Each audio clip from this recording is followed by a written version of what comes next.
Everyone, hello everyone. आज अपन नया chapter start करेंगे, इसका नाम है प्रोबेबिलिटी।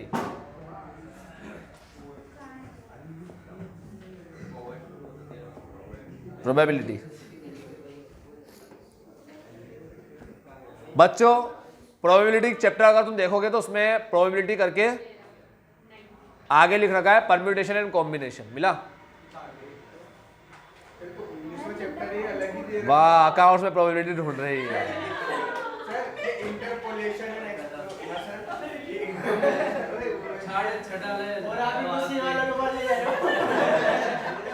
अब सीए के साथ इनको बिठाऊंगा मैं, उनको भी ढूंढना शुरू कर देंगे। वो लोग भी हाँ यार मिल तो रहा ही नहीं है।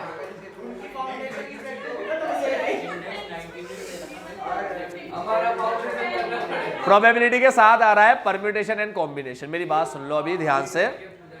प्रोबेबिलिटी एक चैप्टर है, परम्यूटेशन एंड कॉम्बिनेशन ये एक नई चीज है, नया चैप्टर है, नई चीज है। ठीक है, इन लोगों ने क्या किया, प्रोबेबिलिटी पढ़ने से पहले एक चैप्टर पढ़ना पड़ता है, परम्यूटेशन एंड कॉम्बिनेशन नाम का एक चैप्टर पढ़ना पड़ता है, फिर अपन पढ़ते हैं प्रोबेबिलिटी। अब इन्होंने क्या किया कि परम्यूटेशन कॉम्बिनेशन नाम का चैप्टर तो बनाया नहीं, वो तो मैथमेटिक्स का चैप्टर होता है, अपन स्टेट पढ़ रहे। तो इन्होंने क्या किया, प्रोबेबिलिटी के अंदर ही ये चैप्टर डाल दिया। यानी कि अब इस चैप्टर के अंदर तुम 2 चैप्टर पढ़ोगे। तो जब अपन इस चैप्टर की शुरुआत करेंगे तो शुरुआत वाला जो पार्ट आएगा वो आएगा परम्यूटेशन कॉम्बिनेशन। वो सीखने के बाद अपन कहाँ पर जाएंगे, प्रोबेबिलिटी में। और क्वेश्चन कहीं से भी आ सकता है। ऐसे मत बोलना कि अच्छा परम्यूटेशन कॉम्बिनेशन सीख लिया उसके बाद प्रोबेबिलिटी का क्वेश्चन आएगा, नहीं, कहीं से भी आ सकता है। ठीक है, तो अपन हर चीज सीखना शुरू करते हैं। वो सीखना शुरू करने से पहले मैं तुम्हें एक साइन के बारे में बता रहा हूँ आज। तो तुमने प्लस माइनस मल्टीप्लाई डिवाइड तो पढ़ चुके हो, ठीक है, रूट और पावर भी पढ़ चुके हो।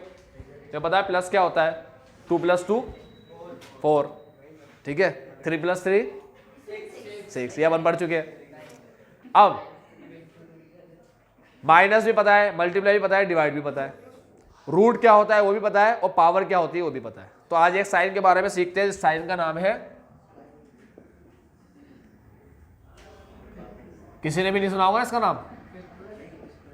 Factorial distribution? नहीं, ये साइन है एक्सक्लेमेशन मार्क्स की तरह। ठीक है, इसे बोलते हैं अपन फैक्टोरियल। क्या बोलते हैं इसे? फैक्टोरियल। इसे अपन ऐसे ही बना सकते हैं, मगर अपन ऐसे ही बनाते हैं इसको। ठीक है, अपन इसको ऐसे ही बनाते हैं। जैसे अब इसका मतलब ये होता है कि अगर मान लो 3 के साथ लगाओ फैक्टोरियल, सुन लो सारे बच्चे ध्यान से। अगर क्वेश्चन में लिखा हो 3 फैक्टोरियल, तो 3 फैक्टोरियल का मतलब होता है 3 2 1, ये मतलब होता है।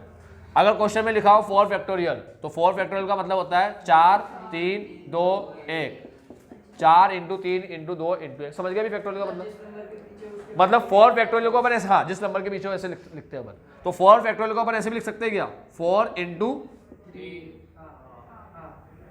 सही है, पक्का? अगर क्वेश्चन में लिखा हो इसको सोल्व करो, तो अपन ऐसे लिख सकते हैं ना, 4 × 3 फैक्टोरियल अपॉन 3 फैक्टोरियल। फैक्टोरियल से फैक्टोरियल गया, 4 आ गया। ये भी समझ गए? ठीक है।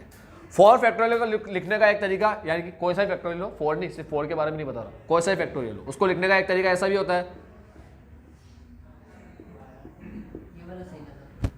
ठीक है, फोकट की मेहनत करने से बढ़िया ये साइन मुझे सबसे अच्छा लगता है। अपन यही साइन का यूज करेंगे। बुक वाला इसका भी यूज करता है, बुक वाला इन दोनों का यूज करता है।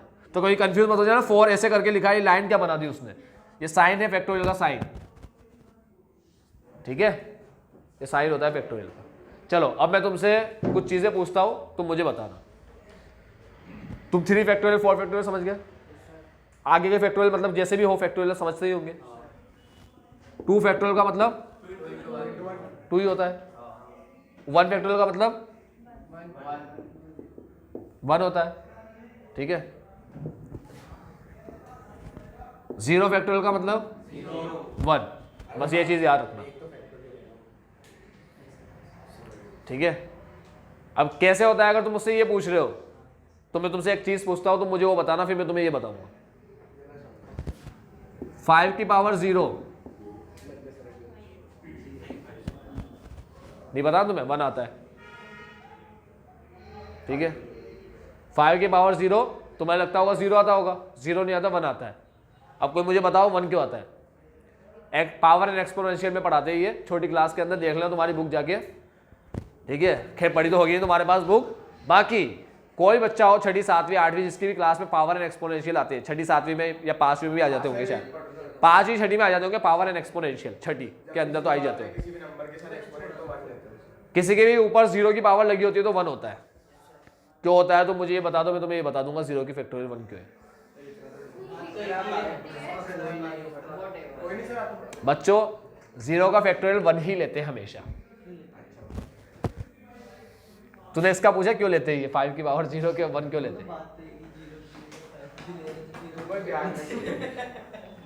0 का मतलब होता है कोई पावर ही नहीं है, ठीक है।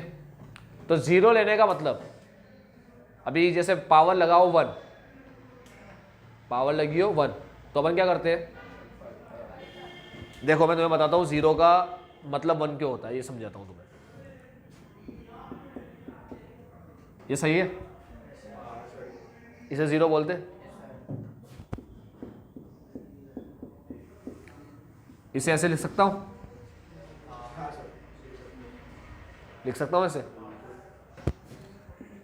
जिसकी पावर -1 होती है वो ऐसे लिखाई में आता है।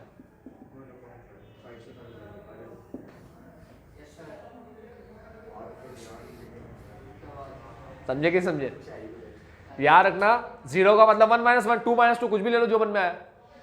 0 करना है ना, 1 - 1 ले लो, 2 - 2 ले लो, 3 - 3 ले लो, 4 - 4 ले लो, तो ये 0 हो रहा है नहीं हो रहा? और याद है पिछली क्लास में पढ़ाया था ये चीज मैंने, जब 1 - 1 हो तो उसको ऐसे भी लिख सकते हैं, ठीक है। और ये क्यों लिख सकते हैं इसका लॉजिक पिछले वीडियो में बता चुका हूं, बार बार क्या तुम्हें लॉजिक खेले अपने बैठ करके, तो इस तरीके से 1 आ जाता है। आई बात समझ में? तो 0 का मतलब जब भी 0 आता है ना, कि पावर 0 आए या फैक्टोरियल में 0 आए, तो उसका आंसर हमेशा क्या रहेगा? 1 रहेगा, ठीक है। अब हटा रहा हूं इनको, कुछ काम का नहीं, हमें तो फैक्टोरियल से मतलब है बस। फैक्टोरियल याद रखना, कुछ भी याद मत रखना, और खास करके इसे बहुत अच्छे से याद रखना। 0 फैक्टोरियल 1 होता है, ये अच्छे से याद रखना, ठीक है, क्योंकि इसके चैप्टर के अंदर बहुत काम आएगा ये। चलो फैक्टोरियल के बारे में इतनी बात बता दी। 1 फैक्टोरियल का मतलब 1, 2 फैक्टोरियल का मतलब, तो 3 का मतलब 3 नहीं होता, इसका मतलब 2 × 1 है, इसलिए अपन 2 ही बोल देते डायरेक्ट। 2 × 1 करके क्या मतलब आया? ये बात समझ में आता है? तो 3 का 6, 4 का 24, 5 का 124, 5 का 120 और 6 का 720 शायद, ठीक है। चलो 5 फैक्टोरियल बताओ कितना है? मैं कह रहा हूं 120, देखो तो कितना आ रहा है?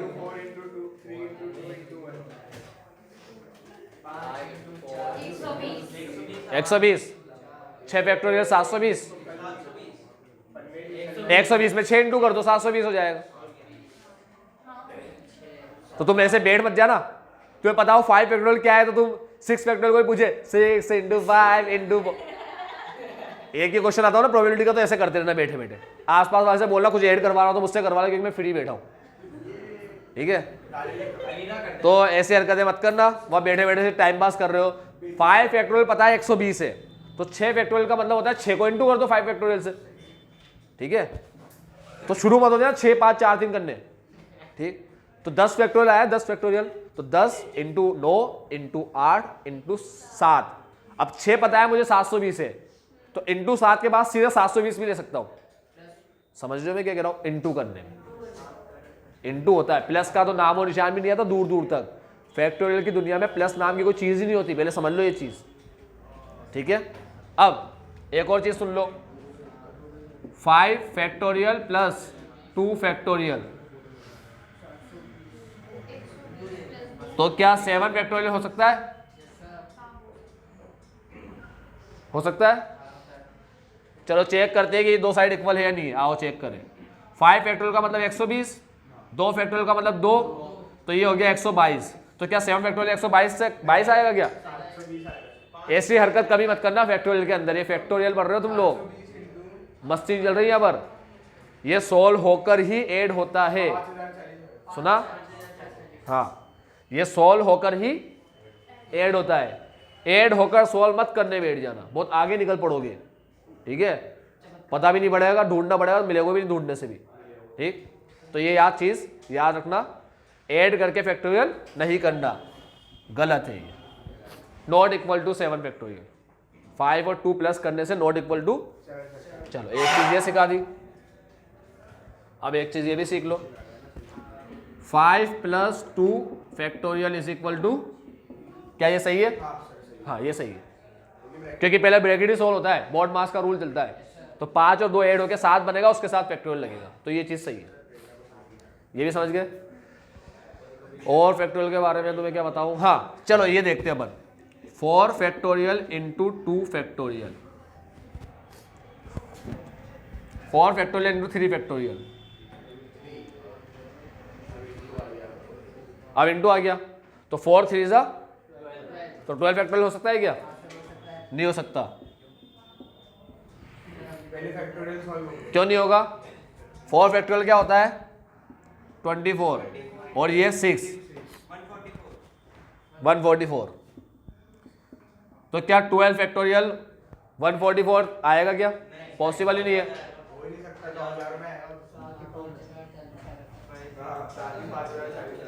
सात में ही 5040 पे पहुंच रहे हो, 6 में ही तुम लोग 720 पे पहुंच रहे हो, 720 पे सीधा, तो 144 कैसे आ सकता है?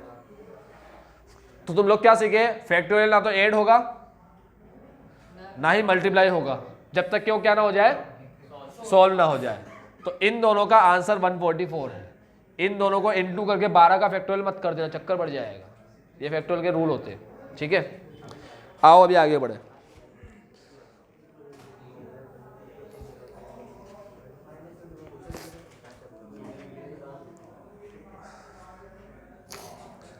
अब यहां पर तुम्हें कुछ एग्जाम्पल दे रखे हैं, वो तुम्हें करना सिखा रहा हूं। 4 फैक्टोरियल का मतलब क्या होता है, 12 फैक्टोरियल का मतलब क्या होता है, बचकानी हरकत कर रखी है, अब हम थोड़ी बड़ी हरकत करते हैं, 11 7 4 करके दिखाता हूं, 11 7 4, क्वेश्चन नहीं एग्जाम्पल है, एक पेज टर्न करते ही फैक्टोरियल हेडिंग डली हुई है और उसमें एग्जाम्पल लिख रखा है, 11 7 4 अपन से पूछ रहा है, करें स्टार्ट।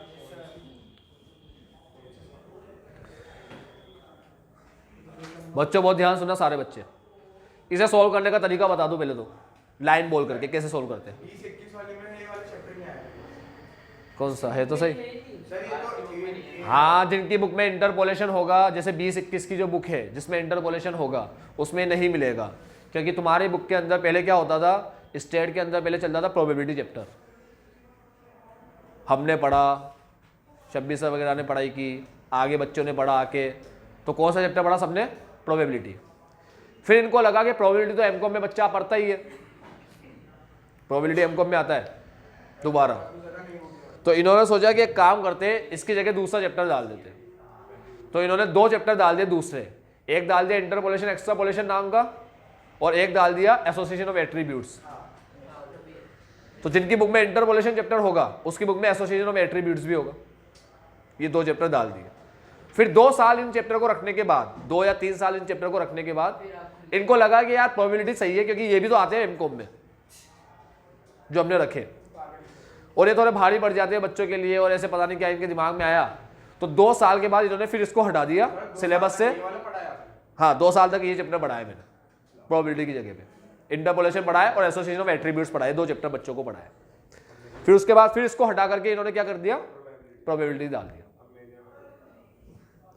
तो अब अगर कोई बच्चा पुरानी बुक लेकर आता है, जैसे 20-21 वाली बुक है, तो उसमें उसको इंटरपोलेशन एक्स्ट्रापोलेशन मिलेगा, प्रोबेबिलिटी जेरोक्स कराना पड़ेगा, ठीक है।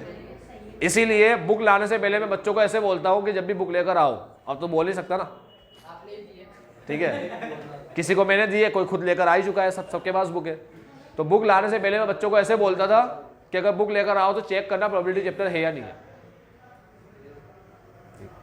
अब जिसमें नहीं है कोई बात नहीं, देख लेंगे जो भी हो, ठीक है, जेरोक्स करा लेंगे या कुछ भी कर लेंगे, देख लेंगे। अब मेरी बात सुनो, मैं तुम्हें सोल्व करना सिखा रहा हूँ, सोल्व कैसे करते हैं उसके लिए एक लाइन बोल रहा हूँ, सारे बच्चे इधर ध्यान से सुन लो मेरी बात, इसे सोल्व कैसे करते हैं ध्यान से देखना। माइक बराबर लगा हुआ है ना, कि गलती से ही माइक सही नहीं होगा तो सिर्फ अब्दुल्ली की आवाज आएगी, मेरी नहीं आएगी, क्योंकि ये बोलता ही रहता है नॉन स्टॉप और रुकता ही नहीं है बिल्कुल एक सेकंड के लिए भी। हाँ, तो बच्चों में क्या कह रहा हूं, अगर इसे सॉल्व करना है तो सॉल्व करने का तरीका है, सबसे पहले बड़े नंबर को दूसरे बड़े नंबर तक, न्यूमरेटर या डिनोमिनेटर में सबसे पहले बड़ा नंबर देखो कहां पर है, न्यूमरेटर में, ये सबसे बड़ा नंबर है, ठीक है, न्यूमरेटर में सबसे बड़ा है। फिर डिनोमिनेटर में देखो, अगर न्यूमरेटर में बड़ा मिले तो फिर डिनोमिनेटर में देखो बड़ा नंबर कौन सा है। तो अगर एक ही नंबर होता तो ठीक है, दो नंबर है तो दो में सबसे बड़ा कौन है, 7। तो पहला काम होता है न्यूमरेटर और डिनोमिनेटर में बड़ा नंबर ढूंढना। न्यूमरेटर में बड़ा नंबर है 11, डिनोमिनेटर में बड़ा नंबर है 7। पहला काम ये कर लिया, दोनों में अंदर बड़ा बड़ा नंबर कौन है ढूंढ लिया। अब सबसे बड़ा है 11, ठीक है, मैं ऐसे नहीं कह रहा सबसे बड़ा न्यूमरेटर, मैं कह रहा हूं सबसे बड़ा नंबर कौन सा है, 11। दो बड़े नंबर देखने, एक न्यूमरेटर यानी कि ऊपर वाली साइड में, एक डिनोमिनेटर यानी नीचे वाली साइड में। अब दोनों बड़े नंबर देखने के बाद सबसे बड़ा नंबर देखना है कौन सा है, सबसे बड़ा है 11। तो 11 को खोलेंगे 7 तक, मतलब 11, 10, 9, 8, 7, 7 पे रुक जाएंगे आगे, क्योंकि 7 के बाद क्या आएगा, 6, 5, 4, 3, 2, 1। तो 7 फैक्टोरियल का मतलब ये तो हुआ 7, 6, 5, 4, 3, 2, 1, ठीक है। तो यहां रुककर ये फैक्टोरियल लगा देंगे। और एक और चीज सुन लो, बार बार मल्टीप्लाई ना लगाना हो तो मल्टीप्लाई का एक और तरीका होता है, इसे ही मल्टीप्लाई बोलते हैं, ठीक है। अब नीचे आएगा 7 फैक्टोरियल और 7 फैक्टोरियल के साथ मल्टीप्लाई 4, 3, 2, 1। अभी बेबी स्टेप ले रहा हूं तो 1 भी लिख रहा हूं, तुम बड़े हो जाओगे तो सिर्फ 4, 3, 2 ही लिखूंगा, क्योंकि 1 लिखने का कोई मतलब नहीं होता मल्टीप्लाई में, ठीक है। अब 7 से 7 गया, 4 2 सा 8, 4 2 सा 8 और 8, सही है ना। बेबी स्टेप लेना हो तो 4 2 सा 8, फिर 2 और 2 ये गया, ऐसे कर लेना बैठे बैठे, कर देना टाइम पास के ज्यादा कर, 1 का तो कोई मतलब होता ही नहीं है। 3 3 सा 9, अब 11 3 सा 33, 33 इंटू 10। और तुम्हारा दिमाग काटने वाटने में ना चले तो तुम तो भाई साहब सीधे चलते रहना बच्चों की तरह, 11 into 10 into 9 into 8 divide by 4 divide by 3 divide by 2 divide by.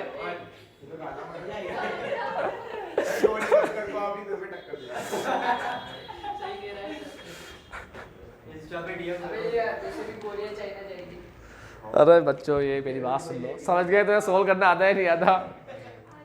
अगर आ गया तुम्हें तो मैं तुम्हें क्वेश्चन दे रहा हूं तो मुझे सोल्व करके बताना।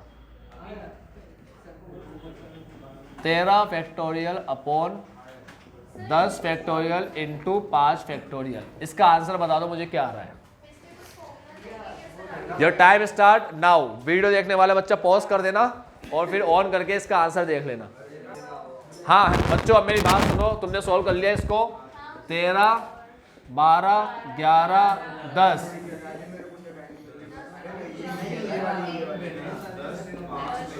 5, 10 से 10 गया,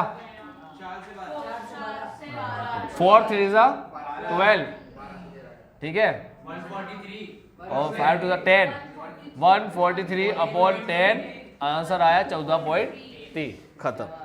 तो मतलब तुम सॉल्व करना सीख गए सारे बच्चे। तो फैक्टोरियल से आगे बढ़ते और नया टॉपिक आता है परम्यूटेशन। आओ परम्यूटेशन पढ़ना शुरू करें। परम्यूटेशन के क्वेश्चन कराने के कई तरीके रहेंगे और प्रोबेबिलिटी पढ़ने का तरीका समझ लो बच्चों कैसे है। ये चैप्टर पूरी बुक का सबसे टिपिकल है, तो इसको पढ़ने के बाद तुम्हारे पास सिर्फ 2 ही ऑप्शन बचेंगे, या तो पढ़ो या छोड़ो, ठीक है। कुछ कुछ चैप्टर के लिए बोलता हूं बस मैं, जिसमें इसके लिए बोल रहा हूं कि इसको पढ़ने के बाद सिर्फ 2 ही ऑप्शन बचेंगे, पढ़ो या छोड़ो, पहली बात। दूसरी बात, ये चैप्टर रिवीजन करने में सिर्फ 2 घंटे का है। अगर जो बच्चा इसको सही से पढ़ता है, जैसे मैं बताता हूं वैसे पढ़ता है, तो एग्जाम के टाइम पे सिर्फ 2 या 1.5 घंटे में इसका रिवीजन हो जाएगा, पहली बात। दूसरी बात, आज अगर मैंने 5 क्वेश्चन कराए तो तुम्हें घर से 5 क्वेश्चन करके आना है, देख करके आना है अच्छे से, कैसे भी करो, लिख कर करो, तुम्हारी मर्जी, करके आना है बस तुम्हें। 5 जो मैंने कराया वही सेम रिपीट। फिर कल मैंने कराया 6 से 10, तो तुम्हें पढ़ के आना है 1 से 10 तक। फिर मैंने कराया 11 से 15, तो तुम्हें पढ़ के आना है 1 से 15। अब मेरी बात सुनो, जब तुम वापस 1 पढ़ने बैठोगे ना, क्वेश्चन नंबर 1 पढ़ने बैठोगे, 1 से पढ़ने बैठोगे, तो तुम्हारे दिमाग में पूरे क्वेश्चन छपे हुए होंगे। जैसे अभी मेरे दिमाग में 1 से लेके पूरे क्वेश्चन छपे हुए लाए, ठीक है। तो मैं बता दूं तुम्हें, पहला क्वेश्चन तुम्हारा लेक्चरर का आएगा, ठीक है, जिसमें लेक्चरर के बारे में बात करेगा।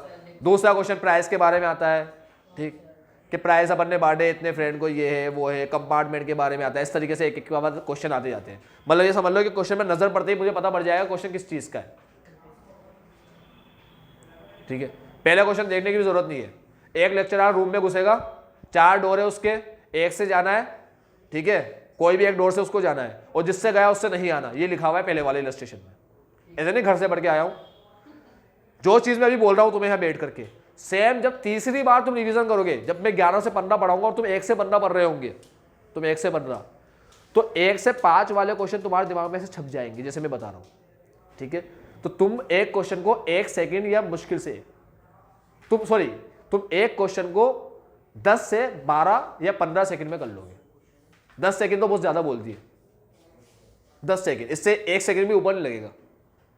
10 सेकंड में एक क्वेश्चन, समझ रहे हो तुम लोग।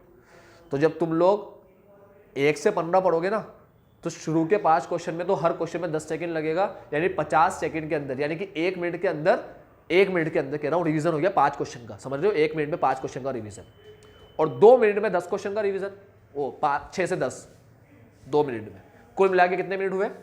3 मिनट हुए। नए में थोड़ा टाइम लगता है, 5 मिनट मान लो, तो 3 और 5 8 मिनट का रिवीजन हुआ 11 से 15 तक, ठीक है।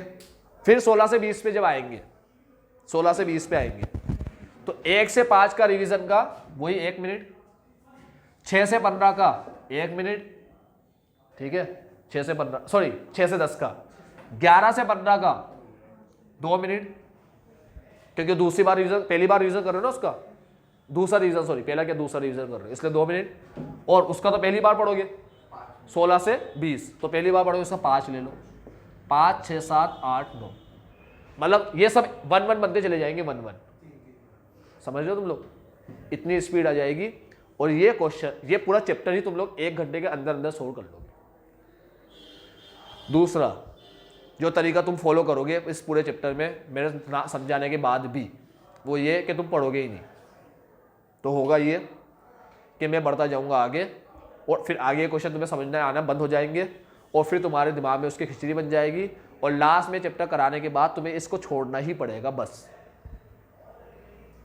ठीक है।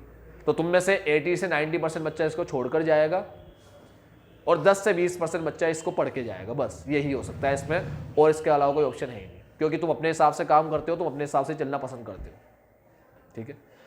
जो मैं बता रहा हूं, क्वेश्चन रटाई में आ जाएंगे, रटाई में तो पहले ही पता पड़ जाएगा, पहले क्वेश्चन में 4 × 3 होगा, दूसरे क्वेश्चन में 5 × 4 होगा, और 5 × 5 होगा, खत्म, ये आंसर है। तो पहले का आंसर 4 × 3 कितना, 12 आ रहा है क्या, देखो तो 12। दूसरे का आंसर होगा 5 × 4 और 5 × 5, कितने सेकंड लग रहे हैं तुम देखो, 10 सेकंड भी लग रहे हैं क्या। तो तुम्हारे दिमाग में जब ये पहले ही पता है तुम्हें कि लेक्चरर 4 गेट से आ रहा है, 1 से निकल रहा है, तो बस सोचते रहते हो बेटे, तुम्हारा दिमाग नहीं सोचता, ये तुम्हारा दिमाग सोचता है आता तो है मेरे को बार बार एक ही चीज, क्या सोचता रहूं बेटा बेटा, सोचना पड़ेगा, कैसे भी सोचो। तुमसे अगर ये काम नहीं हो रहा तो उसका कोई पैटर्न बनाओ, किसी को बोलो क्लास में कि भाई मैं तेरे को ये बताऊंगा आके, ठीक है, अपन दोनों आके रिवीजन करेंगे, 1 से 10 तक मैं तेरे को बताऊंगा, 11 से 20 तू मेरे को बता, ठीक। आज अपन देखते कौन रुकता है कौन, कैसे भी करो, चैलेंज लगाओ, एक दूसरे से चैलेंज रखो, शर्त लगाओ, कुछ भी करो। अगर तुम्हारा दिमाग सीधे तरह से नहीं मान रहा, वो तुम्हें मामू बना रहा है, तो फिर तुम उसे बनाओ, ठीक है। तुमसे नहीं पढ़ा जा रहा, एक ही क्वेश्चन को बार बार नहीं पढ़ा जा रहा, तुम बोल रहे हो सर 5 दिन हो गए, आज 5वां दिन है, आज वापस 1 से 5 तो मैं पढ़ ही नहीं पाऊंगा, पक जाऊं पढ़ पढ़ के। अगर ऐसा लगे तो किसी से ही बोलो कि मैं तेरे को पूरे 30 सुना सकता हूं अभी बैठ करके, बोल, सुनाओ गया। और जो दूसरे को बोले, जो वो ऐसा बोला, नहीं चल तेरा काम कर, किसी और को सुना, ऐसे मत बोला प्लीज, ठीक है, क्योंकि सारे नमूने हो तुम लोग। एक पहले तो बात तो वो बोलेगा ही नहीं सामने वाला कोई आके ऐसा, और कोई बोल भी देगा बेचारा तो दूसरा वाला मना कर देगा, रहने नहीं सुनना मेरे को, तो घर में किसी को पकड़ के सुना देना उसको, ठीक है। कुछ भी करो, तुम्हारा मैजिक किसी को भी दिखाओ कि मेरे को सारे रनवे में 1 से लेके तुझे 30 तक सुना सकता हूँ लाइन से बोल के, कुछ भी करो, मगर तुम्हें रिवीजन डेली करना है, बस। समझ गए? यानी कि अभी मैं चल रहा हूं 40 से 45 वाले पर, तो तुम लोग कहां से कहां तक पढ़ोगे? 1 से 45 पढ़ोगे। समझ में आया? चलो, तो डेली आके मैं तुमसे ये पूछूंगा कि तुम कितने क्वेश्चन रिवीजन करके आए और क्या क्वेश्चन में क्या लिखा हुआ है, ठीक है? हाँ, तो इलस्ट्रेशन नंबर 1, ये 1 पढ़ने से पहले एक नई चीज के बारे में बता देता हूं मैं तुम्हें, जो पहली बार इंट्रोड्यूस करेंगे अपन इस चैप्टर में, वो है फैक्टोरियल की तो पूरी कहानी हो ही गई। तो मैंने तुम्हें पहले ही बोल दिया, इस चैप्टर में अपन पढ़ेंगे 3 चीजें। पहली चीज पढ़ेंगे परम्यूटेशन, दूसरी चीज पढ़ेंगे कॉम्बिनेशन, और तीसरी चीज पढ़ेंगे ये प्रोबेबिलिटी। तो स्टार्ट ही नहीं होगा अभी, इसका सिर्फ नाम आया है बस, चैप्टर का नाम है प्रोबेबिलिटी, अभी स्टार्ट ही नहीं होगा ये। अभी तो शुरुआत किसकी होती है? सबसे पहले परम्यूटेशन की। आओ परम्यूटेशन का मतलब समझ लो क्या होता है। परम्यूटेशन, इसका मतलब होता है selection plus arrangement. Arrangement important है, सिलेक्शन ना भी होगा तो चलेगा। परम्यूटेशन का फॉर्मूला और लिखने का साइन ये होता है। परम्यूटेशन कैलकुलेट करना हो तो ऐसे लिखते हैं उसको, एन पी आर। पी मतलब परम्यूटेशन, ऊपर छोटा सा एन, फिर नॉर्मल साइज का पी जैसे पी बनाते हैं, और छोटी साइज का आर, ठीक है? N P R. अब फॉर्मूला होता है N factorial upon N minus R factorial, ऐसे लिखाई में आता है ऐसे, N factorial upon N minus R factorial. यह है परम्यूटेशन और ये उसका फॉर्मूला। जैसे अगर अपन को लिखना है 5p4, तो अपन कैसे लिखेंगे?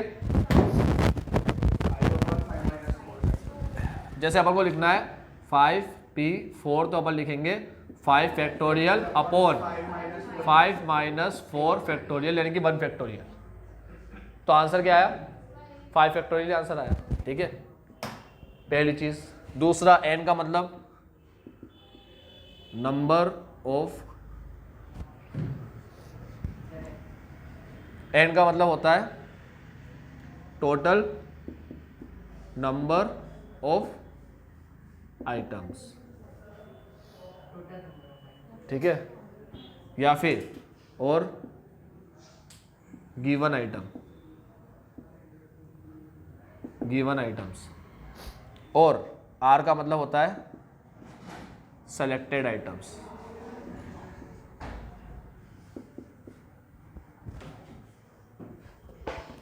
आइटम्स टू बी सेलेक्टेड, जिसे सेलेक्ट किया जाए उसे R बोलते हैं, ठीक है? ये मतलब है NPR का।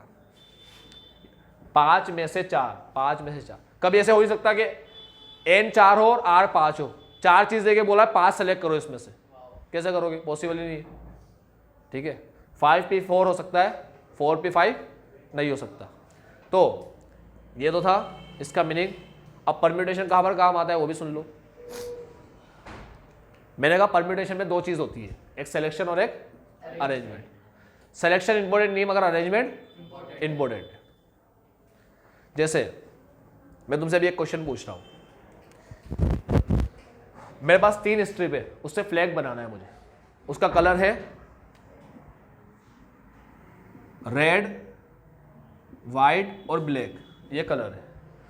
तो तुम कितने फ्लैग बना सकते हो? पहला बनेगा रेड वाइट ब्लैक, दूसरा बनेगा रेड ब्लैक वाइट, तीसरा बनेगा वाइट ब्लैक रेड। सब अलग अलग कलर है ना, अलग अलग फ्लैग है ना ये सारे। अगर इन कलर का, मेरी बात सुनो, तुमने इंडिया का झंडा तो देखा ही है, फ्लैग देखा ही है, इंडियन फ्लैग। ऊपर कौन सा कलर होता है? ऑरेंज सैफरन, है ना? बीच में वाइट और फिर ग्रीन होता है। तुम ऐसे बोलो कि 3 ही कलर रखने हैं ना, मैं तो मेरे बच्चे को ऐसे सिखाऊंगा, ऊपर ग्रीन रहेगा, नीचे सैफरन रहेगा, बीच में वाइट। या मैं ऐसे सिखाऊंगा कि बीच में ग्रीन रहेगा, नीचे वाइट, तो एक ही जैसा गिलाएगा क्यों? फ्लैग बदल गया ना फ्लैग, ठीक है? तो कलर बदलने से थोड़ी फ्लैग सेम रहेगा, फ्लैग तो बदल जाएगा। इसीलिए अब ये फ्लैग ऐसे रहेंगे, तो ये सारे फ्लैग, तुम कितने फ्लैग बना सकते हो 3 कलर से, 1 2 3 4 4 और कौन से बन सकते हैं, black red white, black white red और